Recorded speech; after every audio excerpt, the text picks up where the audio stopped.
Morning. Today we're going to look at supervision. So we're going to look at some supervision techniques and kind of the differences between management and supervision.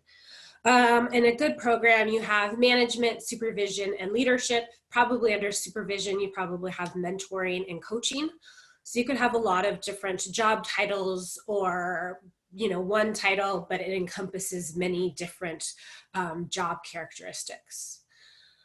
Really, a supervisor's main job is to direct employees and influence others. So in supervisory techniques, you are making sure that the activities, resources that employees, in this case teachers, are responsible for is being done in an adequate or beyond adequate way as well. So that's really a supervisor's main role. Under management, though, is you need to plan activities, you need to organize resources, you need to control costs and quality, like setting budgets, keeping track of the budget. You need to make sure that classrooms are getting the resources that they need, that you are providing the child care service for your families. And then you also need to make sure that the lesson plans and curriculum are being planned and implemented. And that's where you kind of reach out to the supervisor, because part of that directing employees is making sure that they're using their resources and materials and toys well, they're upkeeping the playground, that philosophy and curriculum that you've chosen, the teachers are doing it. And then they have a role within budget, but not so much as well. Then we have leadership, which is really kind of influencing others. And that's kind of to the rest of the world, to your managers, to your supervisors. You are making sure that you are influencing your program in the direction and the vision that you have for really quality early childhood education. So I'm really going to be looking at supervision today because I think it encompasses a lot of those. I don't think you can have good supervision without good leadership and good management. And management is covered a bit more in other classes as well. And I think supervision is the basics, and it's a great entry point. And then as you get better, you'll get better at management and you'll get better at leadership as well. So I'm mostly going to be covering supervision today. So two kinds of parts of supervision are monitoring and controlling. So in monitoring, we're observing for compliance. So this would be making sure that our standards and our regulations, most likely from community care licensing, so Title 22 or Title V as well, those kind of regulations are being followed. You might also have other regulations from like QPI or grants that you might get, and things that you have to provide for that grant through the YMCA, through the federal government. So monitoring and making sure that those standards, regulations are met. So some of that would be the basics would be every day, ensuring that the teachers are within ratio and they don't have too many children, making sure that they get breaks so that they are refreshed and able to supervise over a long day as well. More than that might be the standards. So we don't want to just do the bare minimum that licensing tells us. We want to go above and beyond always. So making sure that we have high standards, and when we're monitoring, that we're setting the pace for our teachers and our caregivers. And then also, if we are getting grants or we're partnering with somebody else, they might have different regulations and standards, like parent education once a month, and you're going to need to monitor that that is going to happen by you or by somebody else that you've contracted with. Then controlling, and controlling and monitoring sometimes have more like negative connotations, and I don't think that's necessarily true. It's training for the standards, measures, and performances. So they understand controlling, they understand that the standards and regulations.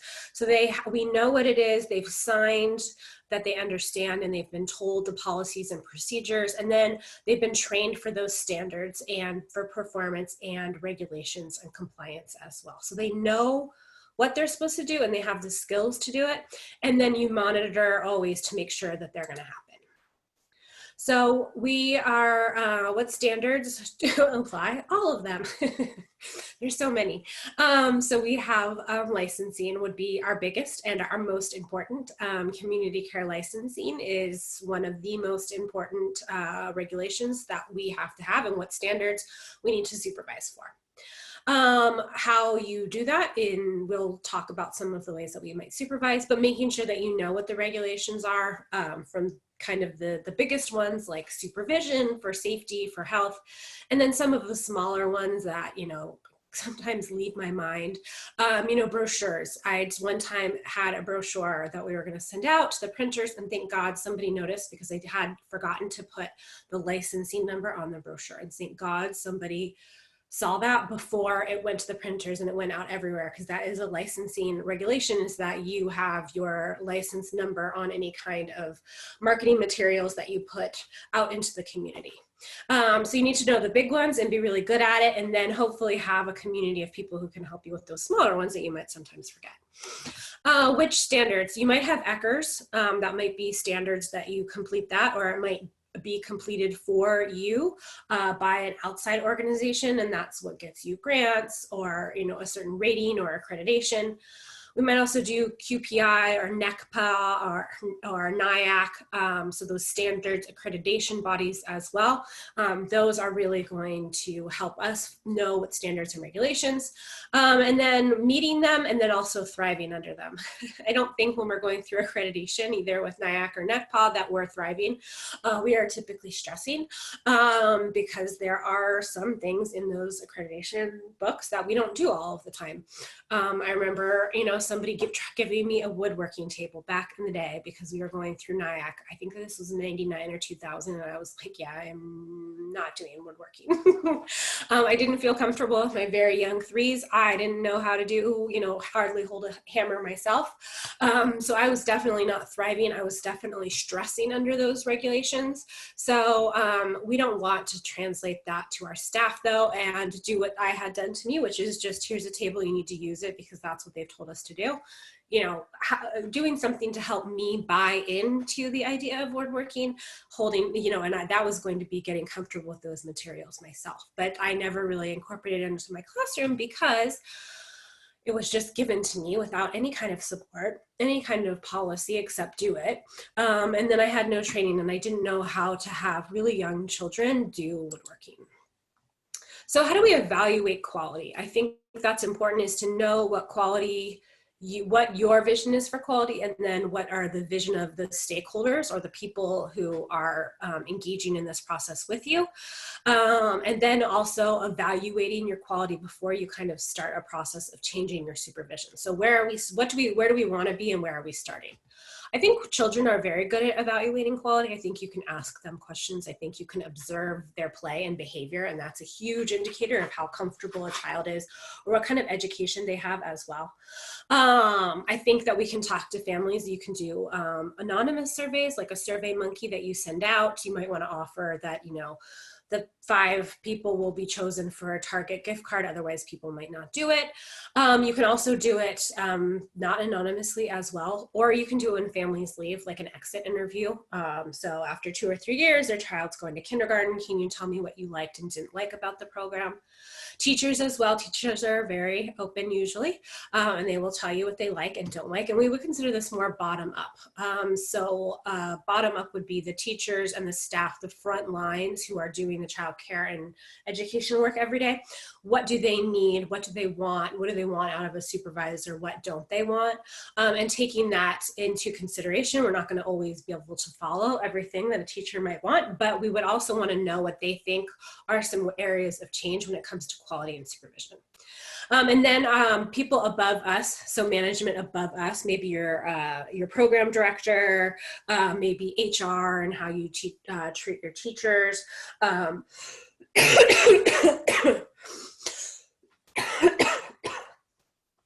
on, sorry. Maybe you might be the end all be all, but a lot of times we have people above us, managers as well, who are kind of setting the tone, and then we are doing the supervising.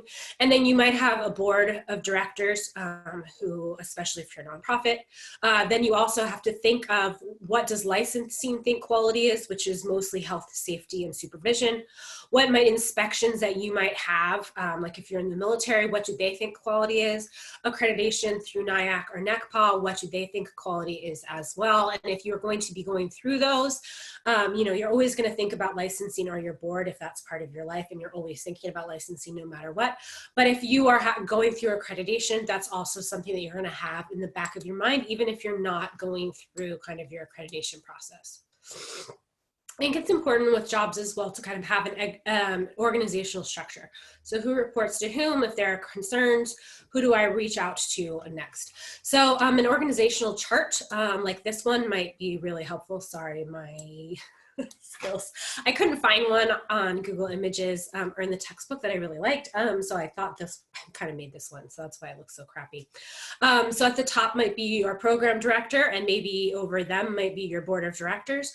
But who reports to the program director is maybe a site supervisor, and maybe in the military we had somebody called a trainer, or this might be the director and the assistant director, or the director and the HR person, something like that. And then underneath them would be classroom teachers or mentor and lead teachers as well. So there should be arrows from all of these people going out. Or if this was a director and this was an HR person, the director has classroom teachers and the HR person has all employees. So it's nice to know that. And if you have kind of a complicated job workplace, you might want to draw something out like this and put it in the employee handbook with the information of, okay, if you're a classroom teacher, you call out to this person. If you have issues with quality, you go to this person. If you have HR issues, you go to this person. If you need your paycheck signed, you go to this person. So that they know and they can reach out to somebody based on the issues that they might have. And that might save you some trouble or some conversations or emails if they know what to do. If you are not the person who signs checks, if they know who that person is, that can save you kind of that additional work if they know who to reach out to. The span of control as well is understanding and making decisions about who is supervised by whom and who has a manager as well. So you might have one manager that all the staff report to, but then you might have two managers because one manager can only supervise 20 people or 40 people or 60 people. Or you might have one manager and two supervisors who do that job of overseeing employees, and each person has two people, but you all kind of report to the overall manager. My husband works at a lab, and that's how his is. They have an overall kind of floor manager, and then they have the supervisors like my husband, and then each supervisor has a team of like 10. And so the 10 people report to my husband, and then my husband reports to the manager as well. And then the span of control is also would be an example would be ratios of teachers to children. So licensing has set that span of control, or Title V or Title 22 set that span of control for us. And then we kind of have to just deal with what our ratios are, and then we try to go lower if we can. So these are 4 supervisory techniques that I'm going to take you through. One's a walkthrough, one's an observation or a couple of observations, then classroom support, and then meeting and finding out what the needs of the teachers are. So a walkthrough, I love a walkthrough. A day goes by where I do not do a walkthrough. It's the most important thing. I think, first of all, for parents, that you see my face and I am around and I am hands-on and I care about you and your child, can go really far when we're having issues. Then it's also good for just the daily check-in. How's it going? Any issues with children or families? What do you need? Just so you get your face seen by the staff and you can check in and make sure that everything's running kind of smoothly, because most likely you work kind of the middle shift or the closing shift and people have started before you if you are the supervisor. So how's the day going? How's little Johnny with his rash? And then in the other class, you know, we had a rough day with so-and-so and a challenging behavior. How is that going today? Spontaneous check-in, and I love spontaneous check-ins because typically I was doing way too much paperwork and I needed to get out of my office, so I would just be like, I need to go snuggle a baby or play with some toddlers or run around with some school agers. So I would just get out of my office and I would just spontaneously check in at different times of day, and that was nice too. you know, I mean, kind of the basic idea is to keep people on your toes so they don't always know that you're going to be in at 8 and 2, because sometimes you're there at 10. And also just to see those children at those different times as well. So if when you're walking in at 8, maybe you're never seeing that challenging behavior. But if you go in at other times, you might see the mood and the vibe of the classroom and see some of those challenges as well. Walk through a difficult time, so transitions, obviously we know those, playgrounds, because supervision takes a total nosedive all the time whenever the teachers get outside. You know, the kids run off and you have a moment to breathe, but that's when our unintentional injuries and our supervision, when it's lax, can lead to those types of injuries. So it's important that we know and we train our staff on how to be playground supervisors. But we also need to make sure that we're keeping up our eye on them and making sure and controlling and monitoring those situations, and then drop off and pick up as well. That kind of FaceTime with the parents, or just if there is an issue with the parent or there's a rude parent that you need to kind of monitor yourself so that they're not rude to your staff, then, you know, you might need to do that drop off. Check in on new staff as much as possible in their first couple weeks. How are you doing? What do you need as a daily check-in? But just monitoring, controlling their ability to live with your policies and be a good teacher and integrate into the classroom team. Get to know the parents and the children as well. Checking in on those challenging behaviors. It's nice to be able to see them at different types of day so that you can talk to the parents about it, or you can give if you're a supervisor, you've probably logged some serious time in a classroom. So you can talk about, you can give them the wisdom that you have as well. Struggling teams as well, if they're not getting along, there's management issues. You might want to log some time with them, make sure that they are being polite to each other, maybe get a sense of the vibe or the issues so you can have a training about it or support for them. And then also check in on those parent complaints or rude parents, because I do not tolerate rude parents anymore. I had too many days with that, and that is a hard and fast line for me right now. Observations. So observe the teacher formally. So going in, maybe doing Eckers, maybe having a formal observation that they've seen ahead of time with a time that you've kind of prearranged for them as well. This may be tied in with their plan of action if they're struggling, like a performance issue, or it might be just part of their performance review, maybe a raise if they have a good one. And then you can do it informally as well. That's especially helpful with challenging behaviors. What is maybe we're doing some ignoring and some consequences, but it's really not working with this nonverbal child who has autism. And so we're gonna have to rethink what we're doing. For the whole classroom, Eckers is probably the best tool, and I love that tool. There's actually a whole class on that at various community colleges, and I still think that it's probably one of our best tools for looking at a classroom, materials, interactions, space. So I think that's probably the best one, but there are other formats that you might want to use. Then you might want to use checklists, and I like this a lot with teams. They can self-observe or self-assess themselves and who does what, especially if there's conflicts about, like, I'm doing all the cleaning, you never help me. Well, I always play with the kids and you never help, Then if we're doing checklists, sometimes it will show that it's a bit more equal and there's a bit more parity than they thought, or it might really show that that person does have a valid kind of concern. So with checklists, maybe you'll be looking at one thing and you'll check every time that you did it, like wipe a nose or, wash hands, things like that. So what do you do with those observations? You can use it to make changes in staffing. So if the classroom and teacher observations are showing that a classroom team is just not working and there's been support and training, you might need to move people. Not everybody gets along fantastic. Sometimes groups need to change. Sometimes the groups of children need to change as well, so that they are getting what they need possibly from another class, another group, another teacher, and maybe making changes in staffing as far as schedules as well, if they're going over ratio or they're really under ratio or you need help somewhere else. You can also make it part of employment with raises. So that might be a very formal one that the teacher knows about. Same with a formal assessment. And then it also could be part of a plan of action. So if somebody was really struggling with their performance, having a formal observation where you're sitting down and trying to coach and mentor that person, you're providing feedback based on the formal observation, and then you come back in a couple of weeks and formally observe again. That might give you an indicator and that person an indicator of how they have improved with mentoring and coaching, or maybe how they have not, and they're going to need to move on, or they have improved. We're going to keep doing what we're doing. We're spending more time in the classroom as well to support teachers with those kind of challenging aspects. So difficult or rude parents, for sure. Children with special needs, we want to be inclusionary all of the time, but sometimes children who are nonverbal or biters, or dealing with social and emotional things, they're going to need more support with you, because you've been through this probably. You've probably had those children in your classroom.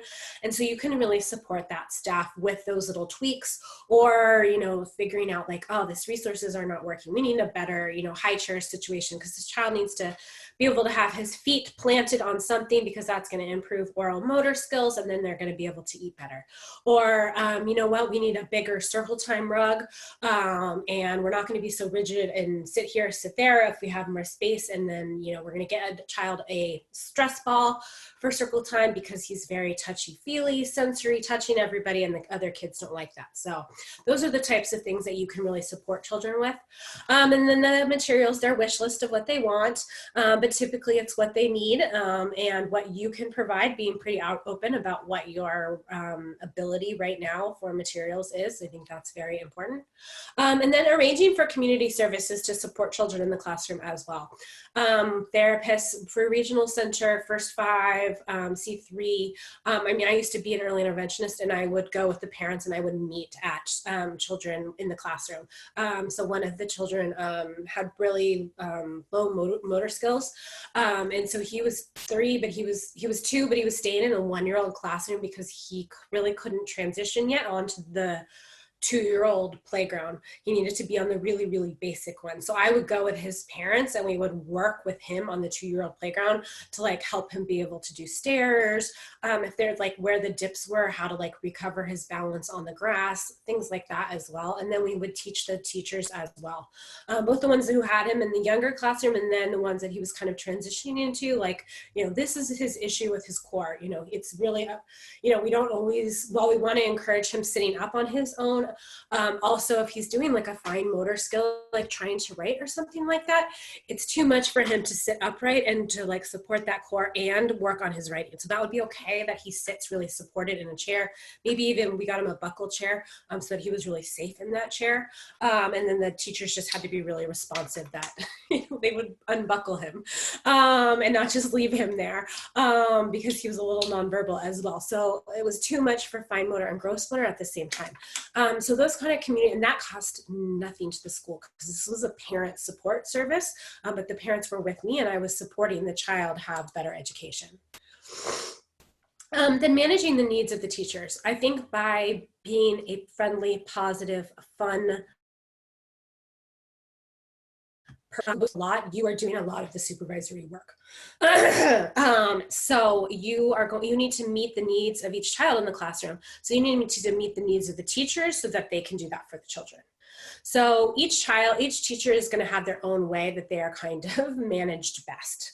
For most people, it's, just being positive and friendly and being there to support them, but they might need different things. So the 5 love languages probably saved my marriage, or got my marriage off 10 years ago on a good foot.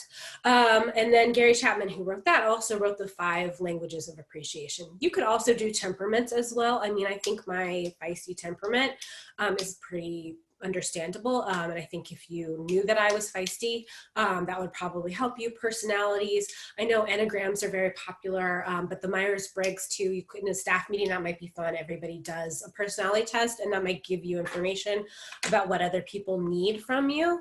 But the 5 languages of appreciation in the workplace has been really helpful for me as well. I just have it on a Kindle, and it's the same type of love languages. It's just how would that manifest in work. So my love language at home is acts of service, and my love language at work is also acts of service. So staying after work or during lunch to help a teacher clean their room, that's what you could do as a supervisor if they were acts of service. Bring food or coffee after a long day, or after you get accreditation, or just on a Friday just because. helps teachers set up a computer or iPad with a new app to help them be more productive. So you see a need and then you're willing to really help them and kind of dig your elbows in. That means a lot to access service, but there's also, you know, the words and things like that as well. So if you were looking for kind of a fun book, I think it's fairly cheap on Kindle. So you might encourage like that one. And then part of that kind of idea is combining supervisory techniques. So not one person is always going to be one thing.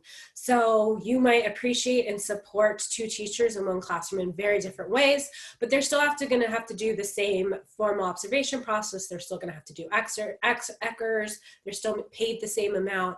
They still get the same yearly evaluation process. So there's equality and parity in that ECHRs and formal evaluations, but there is not equality, but instead equity in how they are appreciated and supported. So equity is kind of the idea that you get what you need. And some people might have different things that they need and ways that they want it expressed in different things. So it would be, you know, I would do formal observations of new staff every month for a certain amount of time when I was in the Marine Corps. And I would typically be like, hey, come see me. You did great. Come see me afterwards when you have a moment in the office and we'll talk about it. Because I didn't want to talk about the kids in front of them or your performance in front of maybe your peers. But I had one guy at the time who just, that was like not okay. Like even if I said, oh, you did great, he needed to like hear the feedback in that moment, or he would spend the rest of the time that he was on the floor just like stressing until he was this gigantic ball of stress. So what I would do is his observations for those couple of months, I would be like, you did fantastic because you did this, this, and this, and then maybe something to work on. And then I love when you did this. So kind of that poop sandwich, the thing that you need to be working on is in the middle. So he needed different support from me that other people did. And then just to wrap everything up, regular, consistent, and daily supervision, plus a conscious effort to support teachers will help directors maintain health, safety, and educational standards of a program, because those are our basics of childcare. Is health and safety, is supervision, as well our licensing core regulations. We also want to make sure that the philosophy or the curriculum or the educational standards of a program are also supported as well. All right, guys, thanks so much. I'll see you online.